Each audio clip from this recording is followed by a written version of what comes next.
नमस्कार, आपण पाहत आहात पुणे लाईव्ह न्यूज. पाहुयात दिवसभरातील ठळक घडामोडी. बेकायदेशीरपणे पिस्तूल आणि काडतुसे बाळगल्याबाबत एका तरुणाला अटक करण्यात आली.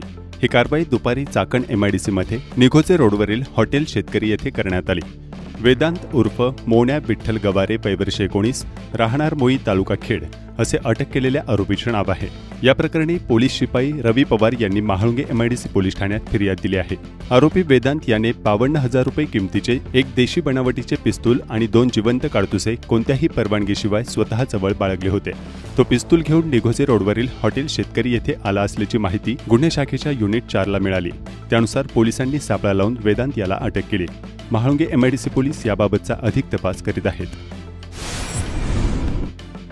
बहिणीला मारून टाकण्याची धमकी देत दाजीनं 16 वर्ष अल्पवयीन मेहुणीचं अपहरण करून बलात्कार केल्याची धक्कादायक घटना खेड तालुक्यात मौजे, रेटवडी व शिक्रापूर येथे जादू वस्ती येथे भाड्याच्या खोलीत घडली आहे. या प्रकरणी नराधम दाजीवर खेड पोलीस ठाण्यात बलात्काराचा गुन्हा दाखल करण्यात आलाय. याबाबत 16 वर्ष निर्भयानं खेड पोलिसात तक्रारही दिली आहे. अजय दादाभाऊ गावडे, राहणार वडाचीवाडी, केंदूर, तालुका खेड, जिल्हा पुणे, यावर गुन्हा दाखल करण्यात आलाय. कांद्याची गाडी खाली करायला पुण्याला जायचं आहे, तू माझ्यासोबत चल, तू माझ्यासोबत आली नाही तर मी माझ्या जीवाचं काही पण करेल असं सांगून या 16 वर्षांच्या अल्पवयीन मेहुणीला घेऊन कॅरी गाडीतून शिक्रापूर जाधव वस्ती, तालुका शिरूर येथे तिला नेलं. दाजीनं भाड्यानं खोली घेतली होती. त्या खोलीवर मेहुणीला ठेवून 28 ऑगस्ट 2025 आणि 30 ऑगस्ट 2025 रोजी या अल्पवयीन मेहुणीवर तिच्या इच्छेविरुद्ध बलात्कार केला. आई वडिलांकडे खेड तालुक्यात नेऊन सोडा अशी विनंती केल्यानंतर देखील तू माझ्याबरोबर राहिली नाही तर मी तुझ्या बहिणीला मारून टाकील अशी धमकी तिला दिली. त्यानंतर निर्भयानं स्वतःची सुटका करून घेतली. घडलेली सगळी घटना आई वडिलांना सांगितल्यानंतर खेड पोलिसात बाल लैंगिक अत्याचार आणि विविध कलमान्वये गुन्हा दाखल करण्यात आलाय. भरधाव कंटेनरनं दुचाकी स्वारात चिरडल्याची घटना चाकण आंबेठाण रस्त्यावर बिरदवडी फाटा, चाकण, तालुका खेड येथे घडली आहे. या अपघातात सुरेश उत्तम कन्नूर, राहणार झुत्राई मळा, तालुका चाकण खेड याचा मृत्यू झाला. या प्रकरणी कंटेनर क्रमांक NL01N4550 या अज्ञात चालकावर गुन्हा दाखल करण्यात आलाय. याबाबत प्राप्त झालेल्या माहितीनुसार सुरेश कन्नूर हा नेहमीप्रमाणे एस फॉर्म कंपनी वासुदी फाटा येथे त्याची जनरल ड्युटी संपवून कामावरून सायंकाळी घरी जात होता. त्यावेळी बिरदवडी फाटा येथील दोस्ती मटन शॉप जवळ संबंधित कंटेनरनं भरधाव वेगात येऊन दुचाकीला पाठीमागून जोरदार धडक दिली आणि तो तसाच पुढे निघून गेला. यामध्ये सुरेश कन्नूर हा जागीच ठार झाला. चाकण पोलीस याबाबत अधिक तपास करतायत. चाकण शिक्रापूर रस्त्यावर भोसे, तालुका खेड गावाच्या हद्दीत मुक्ता लॉन समोर एका छोट्या हत्ती मालवाहू गाडीनं 32 वर्षीय तरुणाला धडकली आहे. त्यामध्ये तो गंभीर जखमी झालाय. सुनील गोरक्षनाथ पवार, वय वर्ष 32, राहणार नाशिक, असं या अपघातात जखमी झालेल्या या तरुणाचं नाव आहे. एका तरुणाने प्रेमसंबंध ठेवण्यास नकार दिल्यानं आणि अफेअर असल्याचा आरोप केल्यामुळे एका तरुणीचा मृत्यू झाला. ही घटना बाकीबुद्रुक, तालुका खेड येथे घडली. या प्रकरणी एका महिलेने चाकण पोलीस ठाण्यात तक्रार दाखल केली आहे. प्रज्वल विश्वास राळे, वय वर्ष 19, राहणार राक्षेवाडी, तालुका खेड, याच्या विरोधात गुन्हा दाखल करण्यात आला आहे. आरोपी प्रज्वल आणि मयत तरुणी यांच्यात प्रेमसंबंध होते. मात्र आरोपीने लग्नाला नकार दिला आणि तिच्यावर दुसऱ्या मुलासोबत अफेअर असल्याचा आरोप केला. त्यातून सदरची ही घटना घडली आहे. मृत तरुणीच्या नातेवाईकांनी संबंधित तरुणावर कारवाई करण्याची मागणी केली आहे. तर चाकण पोलीस अधिक तपास करत आहेत. भक्तिशक्ती ते चाकण या मार्गावर मेट्रोचे काम लवकरच सुरू होण्याबाबत हालचालींना वेग आला आहे. महामेट्रोने बनवलेल्या सविस्तर प्रकल्प अहवालाबाबत म्हणजेच DPR बाबत फुगेवाडी मेट्रो कार्यालयात सोमवारी 1 सप्टेंबर रोजी महत्त्वपूर्ण बैठक पार पडली. दरम्यान महामेट्रोकडून भक्तिशक्ती ते चाकण मेट्रो मार्गाचा DPR पिंपरी चिंचवड महानगरपालिकेला सोपविण्यात आला. हा मेट्रो मार्ग 42 किलोमीटरचा असून मुकाई चौक, भुजबळ चौक, नाशिक फाटा मार्गे चाकणपर्यंत जाणार आहे. या बैठकीसाठी विधानसभेचे उपाध्यक्ष अण्णा बनसोडे, खासदार श्रीरंग बारणे, या भागातील आमदार आणि महामेट्रोचे व्यवस्थापकीय संचालक श्रावण हर्डीकर यांच्यासह वरिष्ठ अधिकारी उपस्थित होते. फुगेवाडी ते भक्तिशक्ती या मेट्रो मार्गानंतर आता भक्तिशक्ती ते चाकण या मेट्रो मार्गाचा डीपीआर तयार करण्यात आला आहे। हा मेट्रो मार्ग तुकाई चौक, भुजबळ चौक, नाशिक फाटा मार्गे चाकणपर्यंत जाणार आहे। दरम्यान यामध्ये 31 मेट्रो स्टेशन असणार आहेत। भक्तिशक्ती ते मुकाई चौक या 4.70 किलोमीटर तसेच भुजबळ चौक वाकड ते नाशिक फाटा या 6.45 किलोमीटर मार्गावर बीआरटीएस आणि मेट्रो असणार आहेत। तर मुकाई चौक ते भुजबळ चौक वाकड हे 9 किलोमीटर अंतर महामार्गालगत असणार आहे। मेट्रोने बनवलेल्या प्रकल्प अहवालात सन 2031 मध्ये दररोज 3,38,096 प्रवासी संख्या अपेक्षित करण्यात आली आहे। ही प्रवासी संख्या पुढील 10 वर्षात म्हणजे सन 2041 साली 5,08,974, सन 2051 साली 6,69,777 तर सन 2061 साली 7,81,702 एवढी वाढणार असल्याचं नोंदविण्यात आलं आहे।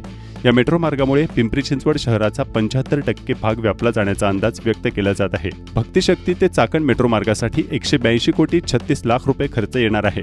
त्यातील पिंपरी चिंचवड महानगरपालिका 33 कोटी रुपये, राज्य सरकार 77 कोटी 8 लाख रुपये तर खासगी मार्गातून 72 कोटी 28 लाख रुपये निधी उभारला जाणार आहे। त्या व्यतिरिक्त कास्टिंग यार्ड आणि इतर तात्पुरत्या कामासाठी 12 कोटी रुपयांचा खर्च अपेक्षित आहे।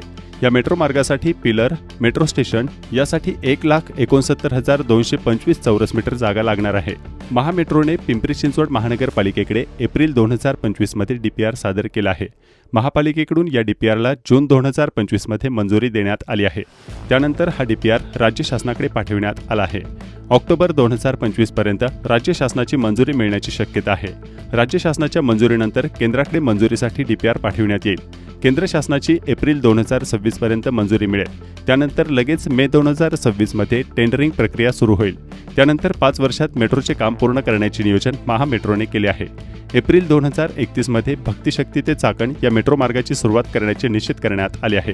भक्तिशक्ती ते चाकण दरम्यान 31 स्टेशन भक्तिशक्ती, ट्रान्सपोर्ट नगर, गणेश नगर, मुकाई चौक, रावेत, पुनावळे गाव, पुनावळे, ताथवडे गाव, ताथवडे, भूमकर चौक, भुजबळ चौक, वाकड, विशाल नगर कॉर्नर, कोकणे चौक, पिंपळे सौदागर, पिंपळे गुरव, नाशिक फाटा, संत Tukaram Nagar, Vallabh Nagar, Gavali Matha Chowk, Bhosari MIDC, Bhosari district centre, godown Chowk, PIC, Bharatmata Chowk Moshi, Chimbali Phata, Barge Vasti, Koruli, Alandi फाटा, नाणेकरवाडी, चाकण अशी 31 स्टेशन्स असणार आहेत।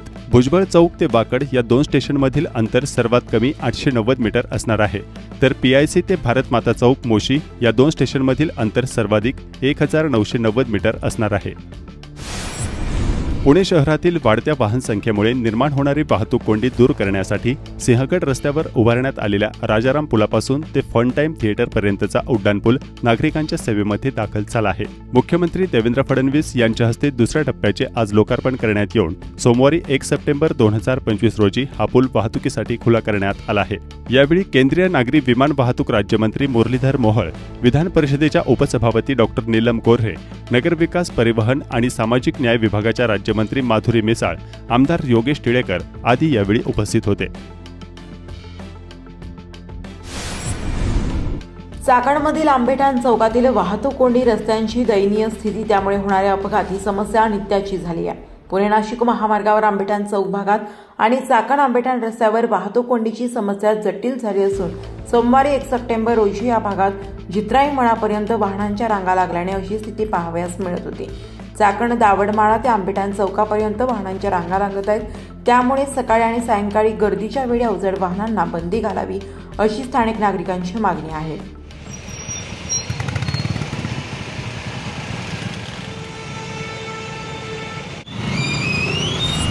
खेड तालुक्यातील पूर्व भागातील वरुडे, वापगाव, कनेरसर, गोसावी, गुडाणी या ठिकाणी बटाटा लागवड पावसाळ्यातच केली जाते। त्यामुळे येथील काही शेतकऱ्यांचे बटाटे आता काढण्यास देखील आले आहेत। या बटाट्यांना सध्या चांगला भाव मिळत आहे। खेडच्या पूर्व भागातील शेती ही खडकाळ असल्याने बटाटा उत्पादन देखील दर्जेदार होत असल्याने शेतकरी सांगत आहेत।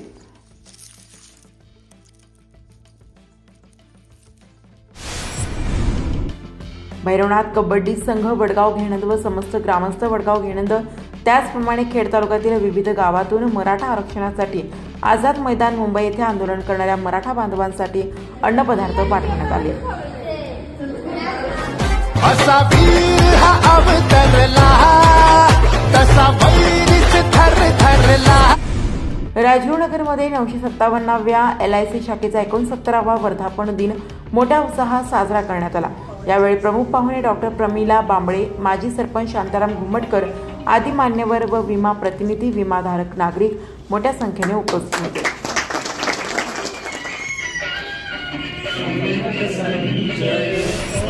गणपतीमध्ये दरवर्षी विविध फुलांना मोठी मागणी असते। गौरीच्या निमित्ताने ही मागणी वाढलेली दिसून आली आहे। गुलाब, जरवेरा, डेलिया या फुलांसोबतच गुलछडी, अस्टर, शेवंती याही फुलांचा सजावटीसाठी किंवा रांगोळी काढण्यासाठी वापर केला जातो। त्यामुळे या फुलांना मोठी मागणी दिसून आली, त्यामुळे फुलांचे भावही वाढलेले होते। गौरीच्या पूजेचे साहित्य, सत्यनारायणाच्या पूजेसाठी केळीचे खुंट यांची खरेदी करण्यासाठी बाजारात मोठी गर्दी दिसून आली। गणपतीमध्ये फुलाला चांगले बाजारभाव मिळत असून मोगऱ्याच्या गजऱ्याला उच्चांक बाजारभाव मिळत असल्याचे फुल उत्पादक सांगत आहेत।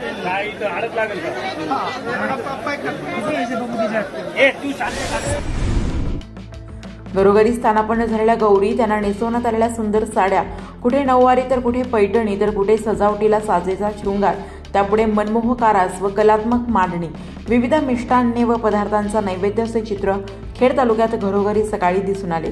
महिला वर्गाची पूजेसाठी सुरू असलेली लगबग आणि सायंकाळी नटून थटून गौरी दर्शनासाठी निघालेल्या महिला चाकण, राजगुरुनगर आणि आळंदी शहरात बघायला मिळाल्या। निमित्त होते गौरी पूजनाचे। घरोघरी रविवारी मोठ्या उत्साहात गौरीचे आगमन झाले। गणरायाचे उत्साहात स्वागत केल्यानंतर सोमवार 1 सप्टेंबर 2025 रोजी गौरी पूजनही तितक्याच उत्साहात झाले। गौरी पूजन या अत्यंत जिव्हाळ्याच्या सणाची तयारी गेल्या महिनाभरापासूनच घरोघरी सुरू होते। घरी आलेल्या गौरींना माहेरवाशीण मानले जाते। त्यांची हौसमौज करण्यात कोणतीही कमतरता राहू नये यासाठी महिला व्यग्र होत्या। बहुतांश ठिकाणी उभ्या गौरी बसवल्या जातात, त्यांच्यापुढे कलात्मक आरास करण्यात आले होते। विविध मंदिरांच्या प्रतिकृतींसोबतच वारीतील प्रसंग, मंगळागौर व विविध पौराणिक प्रसंग गौरीच्या सजावटीतून जिवंत करण्यात आले। खेड तालुक्यात अत्यंत उत्साहात गौरी पूजन करण्यात आले।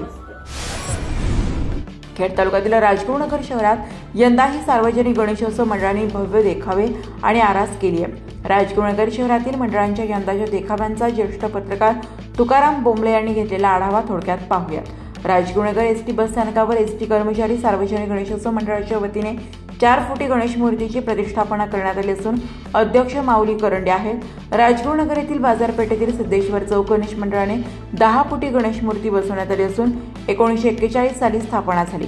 मंडळाचे अंदाजे 84वे वर्ष आहे। अध्यक्ष प्रशांत कर्नावट आहे।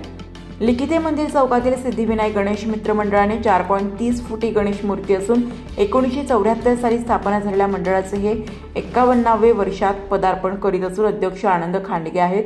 मंडळाचे कार्यकर्ते सुवर्णकार नितीन दौंदेकर यांच्या निधनाने मंडळाने सर्व कार्यक्रम रद्द करत साध्या पद्धतीने गणेशोत्सव साजरा करत आहेत। राजगुरुनगरमधील शास्त्री चौकातील भारतरत्न लाल बहादूर सार्वजनिक गणेश मंडळाने दगडूशेठ गणेश मूर्ती 4 फूट मूर्ती बसवली असून मंडळाची स्थापना 1941 झाली असून मंडळ 84व्या वर्षात पदार्पण करत आहे। अध्यक्ष राम कळुसकर आहेत। गडई मैदानावरील भोपाळ बुवा महाराज गणेशोत्सव मंडळाचे 50वे वर्ष असून मंडळाचे अध्यक्ष अमन शेख असून मंडळाने यंदा भजनाचे कार्यक्रमासह लहान मुलांच्या विविध क्रीडा स्पर्धांचे आयोजन केले आहे। जुना बैलगाडा घाट परिसरातील क्रांतीवीर राजगुरू मित्र मंडळाने 5.5 फूट गणेश मूर्ती प्रतिष्ठापना केली असून मंडळाचे अध्यक्ष अक्षय लाखे आहेत। मंडळाची स्थापना 1945 असून 80व्या वर्षात मंडळाने पदार्पण केले आहे। माजी आमदार सहकार महर्षी साहेबरावजी सातकर यांनी स्थापन केलेल्या राजगुरुनगर शहरातील मानाचा 3रा गणपती असलेला आझाद चौक गणेश मित्र मंडळाने शरद पवार राष्ट्रवादी पक्षाचे तालुकाध्यक्ष हिरामण सातकर यांच्या मार्गदर्शनाखाली यंदा 4.30 फूट गणेश मूर्तीची प्रतिष्ठापना केली आहे। मंडळाचे हे 77वे वर्ष असून संकेत भागवत हे मंडळाचे अध्यक्ष आहेत। मंडळाने यंदा सांस्कृतिक कार्यक्रम ठेवले आहेत। राजगुरुनगर शहराच्या मध्यवर्ती भागात शहरात 1894 साली लोकमान्य टिळकांनी महाराष्ट्रात 3रा गणेश मूर्तीची प्रतिष्ठापना केलेला आणि राजगुरुनगर शहरातील मानाचा पहिला गणपती म्हणून मोती चौक सार्वजनिक गणेश मंडळ प्रचलित आहे। या मंडळाने 132व्या वर्षात पदार्पण केले असून साध्या पद्धतीने महिलांचे अथर्व शीर्षाचे आयोजन केले आहे। नेहरू चौकातील 1924 मध्ये स्थापना झालेल्या नवयुग मित्र मंडळाने यंदा 14 फुटी गणेश मूर्तीची प्रतिष्ठापना केली असून मंडळाचे 101 वर्षात पदार्पण केले आहे। सचिन सावंत अध्यक्ष आहेत। शिवछत्रपती सार्वजनिक गणेश मंडळाने 37व्या वर्षात पदार्पण केले असून 5.5 फूट उंचीची फायबर गणेश मूर्ती कायमस्वरूपी प्रतिष्ठापना केली आहे।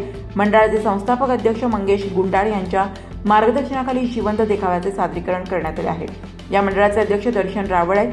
माळावरील आर्यन रेसिडेन्सी सोसायटीतील सार्वजनिक गणेश मंडळाने यंदा 3 फुटी दगडूशेठ हलवाई गणेश मूर्ती प्रतिष्ठापना केली असून मंडळाचे हे 90 वर्ष असून मंडळाचे अध्यक्ष प्रणव आदक आहेत. राजगुरुनगर शहरात सार्वजनिक गणेशोत्सव मंडळापैकी यंदा सुमारे 4-5 मंडळांनीच सांस्कृतिक, धार्मिक कार्यक्रम आणि महिला मुलामुलींसाठी खेळ स्पर्धा ठेवल्या आहेत. तर सामाजिक जनजागृती, ऐतिहासिक जिवंत देखाव्यांची परंपरा जपणाऱ्या मंडळांनी यावेळी माघार घेतली आहे. ऐतिहासिक पौराणिक देखावे हद्दपार झाल्याचे चित्र पाहाव्यास मिळत आहे. एकूणच देखावे पाहण्यासाठी येणाऱ्या गणेश भक्तांना गणपती बाप्पाचे दर्शन घेऊन माघारी जावे लागत आहे. आगामी निवडणुकीत इच्छुक असणाऱ्या उमेदवारांनी अनेक मंडळांना गणेश मूर्ती देण्यात पुढाकार घेतल्याचे दिसून येत आहे. शहरातील बहुतेक गणेश मंडळांना रस्ते अडवून मंडपासह स्टेज उभारावे लागतात. पुरेशा जागेअभावी सजावटीसह देखाव्याचे सादरीकरणावर मर्यादा येत असल्याचे दिसत आहे. एकूण गणेशोत्सवाची धामधूम मंडळाच्या सभोवताली असणाऱ्या रहिवाशी आणि कार्यकर्त्यापुरती सीमित असल्याचे चित्र राजगुरुनगरमध्ये दिसून येत आहे. चाकणमध्ये गणेश मंडळाचे देखावे पाहण्यासाठी आता मोठी गर्दी होऊ लागली आहे. पुणे लाईव्हच्या वतीने दररोज खेड तालुक्यातील आणि चाकण शहरातील काही मंडळांची माहिती आणि देखावे याबाबतचा आढावा घेतला जातो आहे. पुणे लाईव्हचे प्रतिनिधी प्रफुल्ल टंगसाळे, सतीश आगळे आणि रत्नेश शेवकरी यांनी काही मंडळांचा सोमवारी दिनांक 1 सप्टेंबर 2025 रोजी घेतलेला आढावा आपण पाहूयात. ठिकाणी बाल गणेश मित्र मंडळाचं या वर्षीचं 48वं वर्ष असून 2 वर्षामध्ये 50व्या वर्षात रौप्य महोत्सव वर्षात पदार्पण करणारं मंडळ कायम जवळजवळ 20 वर्ष झाले जिवंत देखावा सादर करण्याची परंपरा या मंडळाची असून या वर्षीचा देखावा तारा राणी हा जिवंत देखावा या वर्षी मंडळाने 50 कलाकारांच्या सहित हा ठेवलेला आहे. अतिशय डोळ्याचं पारणं फेडणारा देखावा या वर्षी असून उदंड असा प्रतिसाद या देखाव्याला मिळत आहे. आणि या मंडळाचं वैशिष्ट्य म्हणजे हे जे कलाकार आहेत ते सर्व मंडळातले कलाकार आहेत. कोणीही बाहेरचं नसून अक्षरशः सांगायला आनंद वाटतो की आता इथून पुढचे सर्व देखावे हे 12 वाजेपर्यंत आहे. म्हणजे 4 ते 5 वेळा शो असतो. अक्षरशः मुलं कुणी म्हणत नाही की आम्ही जमलोय वगैरे, ते एकदम झोकून काम करतात. या सर्वांचं उलट कौतुक करावं तेवढं थोडं आहे. मी पुणे लाईव्हचं मनापासून आभार मानतो. धन्यवाद. श्रीमंत चक्रश्वर तरुण मंडळ यंदा 84 वर्षामध्ये पदार्पण करत असताना या ठिकाणी मंडळाचे अध्यक्ष निलेश श्रीराम देशमुख, त्याचप्रमाणे नवनिर्वाचित उपाध्यक्ष रोहिदास वसंतराव सोनवणे व मंडळाच्या सर्व कार्यकर्त्यांच्या पुढाकाराने या ठिकाणी मंडळाने हलता देखावा सादर केलेला आहे. देखाव्याचे नाव आहे श्री गणेशाचा जन्म. या ठिकाणी असा हलता देखावा चाकणमध्ये माझ्या मते एकमेव देखावा आहे यंदा. बाकीच्या ठिकाणी मंडळांनी जे सादर केलेले देखावे आहेत ते सगळे जिवंत देखावे आहेत. त्याप्रमाणे मंडळाने आतापर्यंत जे उपक्रम केलेले आहेत त्याप्रमाणे आमचे ज्येष्ठ कार्यकर्ते आनंदराव देशमुख असतील, जीवनशेठ सोनवणे असतील, यापूर्वीचे अध्यक्ष, त्यांनी या ठिकाणी एक भव्य अशी एक व्यायामशाळा बांधून दिलेली आहे. त्याचप्रमाणे आता आमच्या या तरुण मंडळाच्या कार्यकर्त्यांनी मग निलेश देशमुख असतील, रोहिदास सोनवणे व त्यांचे सर्व कार्यकर्ते या ठिकाणी गाडगीळबाई यांच्या हॉस्पिटलच्या शेजारी एक चांगला बाजार तयार केलेला आहे. त्याप्रमाणे उत्पन्न पण चांगलं मिळणार आहे. उत्पन्न त्यातून जे सामाजिक कार्य गोष्टी करता येतील त्या ठिकाणी मंडळाचे सर्व कार्यकर्ते करतील. धन्यवाद. त्याचप्रमाणे पुणे लाईव्ह मीडियाचे मी या ठिकाणी आभार मानतो. यावर्षी महात्मा मुस्लिम मित्र मंडळ 42व्या वर्षामध्ये पदार्पण करतंय आणि आम्हाला आमचे मंडळाचे आधारस्तंभ स्वर्गीय आमदार सुरेश भाऊ गोरे यांची जाणीव क्षणाक्षणाला दिसते. भाऊंनी ज्या सामाजिक परंपरेचं तत्वज्ञान आम्हाला या ठिकाणी घालून दिलंय त्यावर चालायचा आम्ही पूर्णपणे प्रयत्न करतोय. त्याचप्रमाणे महाराष्ट्र प्रदूषण नियमन सदस्य नितीन शेठ गुलाबराव गोरे यांच्या माध्यमातून मंडळ अतिशय सुंदर अशी सामाजिक परंपरा याही वर्षी जपत यावर्षी मंडळाने सायबर क्राईम या सोशल मीडियावरती आधारित देखावा, जिवंत देखावा या ठिकाणी सादर केलेला आहे. त्याचप्रमाणे दरवर्षी मंडळ अतिशय विविध सामाजिक उपक्रम आपल्या मंडळाच्या माध्यमातून राबवत असतं. त्याचप्रमाणे या ठिकाणी मंडळ सामुदायिक विवाह सोहळा असेल, रक्तदान शिबिर असेल, आरोग्य शिबिर असेल, असे विविध शिबिर या ठिकाणी राबवत असतं. तर मंडळाच्या माध्यमातून खूप सारे सामाजिक उपक्रम आम्ही राबवत असतो आणि याही वर्षी मंडळाने अतिशय सुंदर असा जिवंत देखावा या ठिकाणी सादर केलेला आहे, तो आपण नक्की पाहावा अशी मंडळाच्या वतीने आपल्याला मी विनंती करतो. त्याचप्रमाणे दरवर्षी आमचे media partner Pune live news आमचे मंडळाचा सामाजिक उपक्रम अगदी सर्व गणेश भक्तांपर्यंत आणि त्यांच्या प्रेक्षकांपर्यंत पोहोचवत असतात. त्यांचंही मी खूप खूप आभार मानतो आणि सर्व गणेश भक्तांचं, वर्गणीदारांचं आणि मंडळाला ज्ञात अज्ञात अशा सहकाऱ्यांचं मी खूप खूप आभार मानतो. धन्यवाद. निर्भीड आणि निपक्ष पत्रकारिता याचबरोबर माहिती आणि मनोरंजन